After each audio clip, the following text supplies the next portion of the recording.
So hello everyone.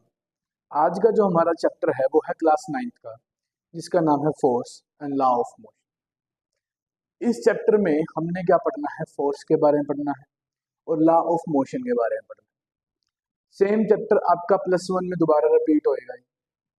इसमें friction नाम का शब्द थोड़ा सा और ऐड हो जाएगा, थोड़ा सा बेसिक फ्रिक्शन मैं आज आपको बता दूंगा। तो बेटा सबसे पहले मैं बात करता हूँ फोर्स की, कि फोर्स क्या होता है। जब हम किसी भी ऑब्जेक्ट पे पुश या पुल लगाते हैं या उसको अपनी तरफ खींचते हैं या आगे की तरफ धक्का मारते हैं, तो उसको हम क्या बोलते हैं, फोर्स। फोर्स का आविष्कार करने वाला कौन था, न्यूटन था।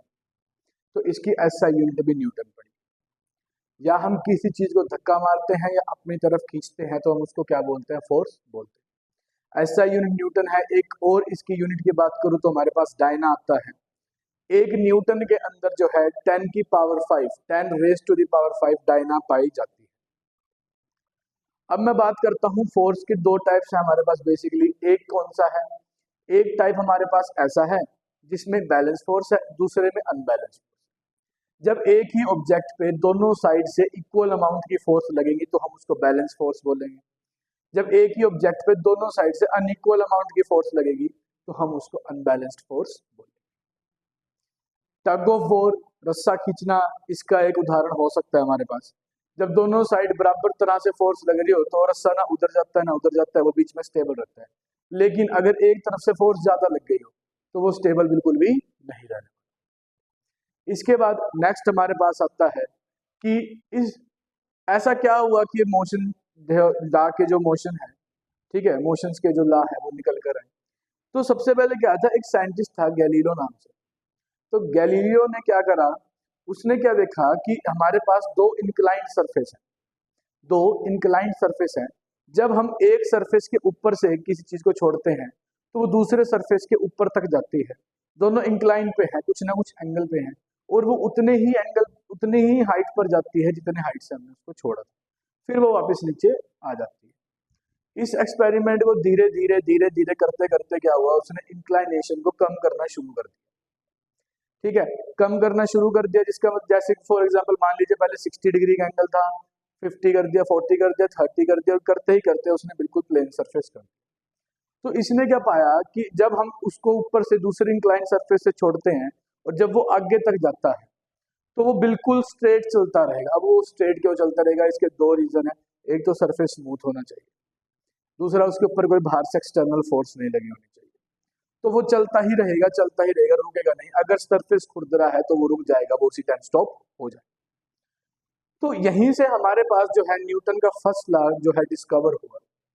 ठीक है, जिसमें कि हमारे पास बेसिकली क्या आया कि फर्स्ट लॉ ऑफ मोशन, कि अगर कोई ऑब्जेक्ट रेस्ट पे है तो वो कॉन्टिन्यूसली किस पे रहेगा, रेस्ट पर ही रहेगा। और अगर कोई चीज मोशन में है तो वो कॉन्टिन्यूसली किस में रहेगी, मोशन में रहेगी। कब तक, जब तक उसके ऊपर कोई एक्सटर्नल फोर्स ना लग जाए। जब तक उसके ऊपर कोई एक्सटर्नल फोर्स ना लग जाए तब तक वह किस में रहेगी, रेस्ट में रहेगी, और किस में रहेगी, मोशन में। ठीक है, तो अब बेसिकली हम बात करते हैं कि मान लो अगर हम स्मूथ चल रहे हैं चल रहे हैं चल रहे हैं तो हम चलते रहेंगे। कब तक, जब तक कोई एक्सटर्नल फोर्स ना लग जाए। और अगर हम रुके हुए हैं तो हम रुके ही रहेंगे जब तक उसको आगे चलाने के लिए कोई फोर्स ना लग जाए। इसके से हमें एक डेफिनेशन पता लगी है जिसको हम बोलते हैं inertia. First law of motion को लॉ ऑफ इनर्शिया भी बोला जाता है। इनर्शिया क्या है, it resist the state of motion और रेस्ट। अगर आप रेस्ट में है तो रेस्ट में ही रहेंगे, आप मोशन में है तो मोशन में। जो उसकी स्टेट को रेजिस्ट करता है उसको हम क्या बोलते हैं, इनर्शिया बोलते हैं। तो इनर्शिया हमारे पास तीन तरह का पाया जाता है, inertia of motion, inertia of rest and inertia of direction. सबसे पहले मैं बात करता हूँ मोशन की। अगर आप मोशन में हैं तो आप किस में ही रहना चाहेंगे, मोशन में ही रहना चाहेंगे। फॉर एग्जाम्पल आप एक कार ड्राइव कर रहे हैं और एकदम से ब्रेक लगाते हैं तो हम आगे की तरफ जाते हैं, वी मूव फॉरवर्ड। इसका रीजन क्या है, क्योंकि हमारा जो सरफेस है वो तो चलो सरफेस तो छोड़ो, स्मूथ है, रफ है, उसकी बात तो बात है। हमने ब्रेक अप्लाई करें, क्या अप्लाई करें, ब्रेक अप्लाई करें, तो हम मोशन में हैं। तो हमारा जो मतलब कि जैसे हम चल रहे हैं, ब्रेक एकदम से लगा तो मोशन के अकॉर्डिंग हमें आगे होना चाहिए, लेकिन ब्रेक हमें कहाँ लेके जाता है, पीछे। इसीलिए हम कहाँ चले जाते हैं, आगे की तरफ चले जाते हैं, बिकॉज हम मोशन में है, हमारे फीट कॉन्टिन्यूसली किस में है, हमारे फीट तो सरफेस के साथ है, रेस्ट में है, लेकिन हमारी अपर बॉडी किस में है, मोशन में चली जा रही है। और एकदम से अगर फोर्स लगती है तो हम, हमारे फीट तो पीछे रह जाते हैं और हम कहाँ जाते हैं, एकदम आगे की तरफ आ जाते हैं। ये होता है हमारा इनर्शिया ऑफ मोशन। अब बात करता हूँ मैं इनर्शिया ऑफ रेस्ट की। तो इसमें क्या, फॉर एग्जांपल आप एक ट्रेन में बैठे हुए हैं, ट्रेन रेस्ट पे है और एकदम वो मोशन में आ जाती है, तो हम एकदम से पीछे जाते हैं। अब इसका रीजन सुनिए, आपके जो पैर है वो किस में है, रेस्ट में है, लेकिन मोशन फोर्स लगने की वजह से आपकी अपर बॉडी किस में आती है, मोशन में आती है, लेकिन आपके पैर कहाँ रहना चाहते हैं, रेस्ट में। आप कहाँ रहना चाहते हैं, रेस्ट में। तो रेस्ट के अकॉर्डिंग आप कहाँ होने चाहिए, पीछे, लेकिन आपको फोर्स कहाँ लेके जाती है, आगे ले जाने की कोशिश करती है। लेकिन आप ढीठ है तो आप किस में जाएंगे, बैकवर्ड जाएंगे। आप किस में जाएंगे, बैकवर्ड। तो जब ब्रेक लगते हैं तो हम कहाँ जाते हैं, फॉरवर्ड। और अगर रेस्ट से स्टार्ट होता है तो हम कहाँ जाते हैं, बैकवर्ड जाते हैं। ये था हमारे पास इनर्शिया ऑफ रेस्ट। तीसरा हमारे पास केस आता है इनर्शिया ऑफ डायरेक्शन का। तो इनर्शिया ऑफ डायरेक्शन बेसिकली क्या होता है, फॉर एग्जांपल आप कोई टर्न ले रहे हैं, आपको क्या ले रहे हैं, कोई टर्न ले रहे हैं, ठीक है। तो आपके ऊपर एक फोर्स लगी है उस तरफ मुड़ने की, लेकिन आपको क्या करना है, आपको सीधा ही जाना है। तो इसी वजह से जब आप मोड़ना मुड़ते हैं तो आपकी डायरेक्शन क्या हो जाती है, चेंज हो जाती है, आप भी थोड़ा बैंड कर जाते हैं, क्योंकि आप कैसे रहना चाहते हैं, सीधा रहना चाहते हैं। कैसे रहना चाहते हैं, सीधा, लेकिन फोर्स आपकी डायरेक्शन को चेंज करने पे लगी हुई है। तो इसको हम बोलते हैं इनर्शिया ऑफ डायरेक्शन। काफी सारी एप्लीकेशन है। सीट बेल्ट का आविष्कार हो गया। एक कारपेट है, आप उसको सीधा ऐसे खड़े करेंगे, उसमें से धूल बिल्कुल नहीं निकलेगी, लेकिन जब आप उसको एक स्टिक से बीट करेंगे, स्टिक से बीट क्या है, धूल किसमें, रेस्ट में। किसमें रहना चाहती है, रेस्ट में लेके रहना चाहती है, लेकिन आपने उसके ऊपर फोर्स लगाई, फोर्स लगाने की वजह से वो किसमें आ गया, मोशन में आ गया, और वो नीचे चढ़ जाए। पेड़ की डाली पे पत्ते लगे हुए हैं, वो रेस्ट में है, किसमें रहना चाहेंगे, रेस्ट में ही रहना चाहेंगे, लेकिन आपने क्या करा, उसको हिला दिया, शेक कर दिया, जिसकी वजह से वो पत्ते किसमें आ जाएंगे, मोशन में आ जाएंगे। किसमें आ जाएंगे, मोशन में आ जाएंगे, और फोर्स की वजह से, लेकिन और उसी टाइम पत्ते झड़ के नीचे आपके गिर जाएंगे। तो ये था आपका दो एप्लीकेशन। और भी काफी सारे एप्लीकेशन है। डोर स्टॉपर है, अगर डोर स्टॉपर नहीं होगा, आप उसके ऊपर फोर्स लगाओ, वो लगातार चलता ही रहेगा, ऐसे घूमता ही रहेगा, अंदर बाहर होता रहेगा, अंदर बाहर होता रहेगा। इसलिए डोर स्टॉपर का आविष्कार हुआ। सीट बेल्ट का आविष्कार हुआ है, ताकि आप लोग आगे ना जाए। आजकल तो कार में जो है एयर बैग्स आगे हैं, ठीक है, ब्रेक लगाते हैं वो खुल जाते हैं, ताकि कोई भी मेजर इंजरी ना हो। इसके बाद हमारे पास आता है न्यूटन का सेकंड लॉ। सेकंड लॉ क्या कहता है, the rate of change of momentum is directly proportional to applied force. Momentum क्या है, मोमेंटम होता है मास इनटू वेलोसिटी। मोमेंटम की हमारे पास सीधी सी डेफिनेशन है, मास इनटू वेलोसिटी, ठीक है। तो मास इनटू वेलोसिटी हमारे पास गिवन है, ठीक है। वो अब rate of change of momentum जो हमारा प्रोपोर्शनल किसके होता है, अप्लाइड फोर्स के। किसके प्रोपोर्शनल होता है, अप्लाइड फोर्स के। फॉर एग्जाम्पल अगर मैं बात करता हूँ आपसे, तो हमारे पास जो है एक बॉडी है, ठीक है, जिसका मास हमें दिया हुआ है, जिसका मास हमें क्या दे रखा है, एम मास दिया हुआ है। इनिशियल वेलोसिटी उसकी यू है, फाइनल वेलोसिटी उसकी वी है, ठीक है। तो मोमेंटम, चेंज इन मोमेंटम क्या बन गया, M B minus M U. Final momentum M B, initial momentum M U, M V minus M U. अगर मैं यहाँ शब्द डाल देता हूँ रेट, तो रेट से अभिप्राय होता है हमारा टाइम का। तो हमारे पास एफ प्रोपोर्शनल किसके आ गया, M V minus M U by में टी। बाय में क्या आ गया हमारे पास, टी आ गया। एम कॉमन निकाल लेते हैं, v minus you by T क्या बन गया, a बन गया, जिसको हम बोलते हैं एक्सेलरेशन। तो f प्रोपोर्शनल आ गया ma के, प्रोपोर्शनैलिटी हटा के हम इक्वल का साइन लगाते हैं, तो f किसके इक्वल आ जाएगा, k ma, जहाँ पे k की वैल्यू हमारी 1 होती है, और हमारे पास फॉर्मूला बन जाता है f equals to ma।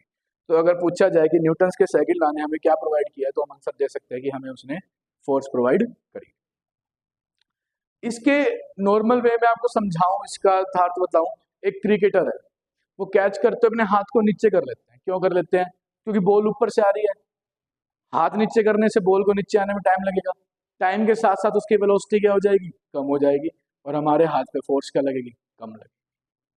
Velocity time ज्यादा, वेलोसिटी ज्यादा, फोर्स कम। सेम काम ऐसे ही होता है, जब एक कराटे प्लेयर होता है, वो एक झटके में जो है हाथ से, ठीक है, आइस स्लैब या वुडन ब्लॉक्स को तोड़ देता है। रीजन बिहाइंड इट, क्योंकि उसकी वेलोसिटी क्या होती है, बहुत ज्यादा होती है, टाइम क्या होता है, कम होता है, तो फोर्स भी कैसी होती है, ज्यादा होती है। काफी ज्यादा एग्जांपल्स हमें इस तरीके से देखने से मिलते हैं, जहां पे हमें न्यूटन सेकंड लॉ के बारे में पता चलता है। इसके बाद हमारे पास आता है न्यूटन का थर्ड लॉ। थर्ड लॉ क्या बोलता है? Every action there is an equal and opposite reaction. हर एक्शन का इक्वल एंड अपोजिट रिएक्शन है भाई। जितनी जोर से दीवार में मुक्का मारोगे उतनी जोर से आपको चोट लगेगी, लगेगी ही लगेगी। पहली बात होगी क्लियर। अब बात क्या है, जैसे फॉर एग्जांपल मान लो मैंने दीवार के ऊपर फोर्स लगाई 5 न्यूटन की, तो दीवार भी मेरे ऊपर फोर्स कितनी लगाएगा? -5 न्यूटन की। इक्वल एंड अपोजिट, मैं पॉजिटिव लगा रहा हूं तो वो नेगेटिव लगाएगा। काफी सारे एग्जांपल्स देखे जाते हैं, जैसे कि हम बात करते हैं बंदूक वाली बात करते हैं। हम गोली चलाएंगे, जितनी तेज स्पीड से बुलेट आगे की तरफ जाएगी उतनी ही झटके से बंदूक भी कहाँ आएगी? पीछे आएगी। इसलिए उसको टाइटली होल्ड करके रखते हैं। जिसको हम क्या बोलते हैं? MV-MU, सॉरी, जिसको हम क्या बोलते हैं? रिकॉल वेलोसिटी बोलते हैं। क्या बोलते हैं? Recall velocity. एक फायर ब्रिगेडर जो कि आग बुझाता है, वो हॉर्स शू को बहुत ज्यादा टाइटली पकड़ के रखता है। रीजन, क्योंकि उसमें से पानी बहुत तेज स्पीड से आगे जाता है।